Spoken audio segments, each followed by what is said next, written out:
ଅଣାଅଶୀତମ ସ୍ୱାଧୀନତା ଦିବସ ଅବସରରେ ବ୍ରହ୍ମପୁର ଗୋସାଇଁ ନୂଆଗାଁ ନେହେରୁ ନଗରଠାରେ ଆୟୋଜିତ ପତାକା ଉତ୍ତୋଳନ କାର୍ଯ୍ୟକ୍ରମରେ ବିଦ୍ୟାଳୟର ଛାତ୍ରଛାତ୍ରୀମାନଙ୍କ ସହିତ ଭାରତୀୟ ଜନତା ପାର୍ଟିର ବିଶିଷ୍ଟ ନେତା ସୁନୀଲ କୁମାର ସାହୁ ଯୋଗଦେଇ ପତାକା ଉତ୍ତୋଳନ କରିଥିଲେ।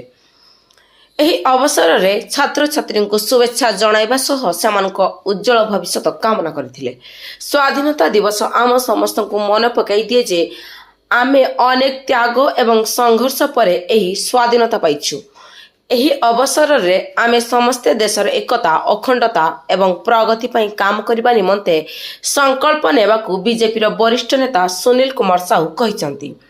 ଏହି ଅବସରରେ ବିଜେପି ରାଜ୍ୟ ଯୁବ ମୋର୍ଚ୍ଚା ସମ୍ପାଦକ ତୁତୁନ ପାତ୍ର, ଗଞ୍ଜାମ ଜିଲ୍ଲା ଓବିସି ମୋର୍ଚ୍ଚା ସଭାପତି ମଦନ ମୋହନ ପାତ୍ର, ଜିଲ୍ଲା ଯୁବ ମୋର୍ଚ୍ଚା ସମ୍ପାଦକ କମଲ ପାତ୍ର, ଆଇନଜୀବୀ ମାନଭଞ୍ଜନ ପଟ୍ଟନାୟକ, କୃଷ୍ଣ ପଲାଇ, ନୀଳକଣ୍ଠ ବେହେରା, ସଞ୍ଜୟ କୁମାର ଦାସ, ଶୀତଲ ଜେନା, ଶ୍ରୀଧର ପାଳ, ଏସ୍ ଶ୍ରୀନିବାସ ପ୍ରମୁଖ ବହୁ ଦଳୀୟ ନେତୃବୃନ୍ଦଙ୍କ ସହ ବିଦ୍ୟାଳୟର ଶିକ୍ଷକ, ଶିକ୍ଷୟିତ୍ରୀ ଏବଂ ଅଞ୍ଚଳବାସୀ ଉପସ୍ଥିତ ଥିଲେ।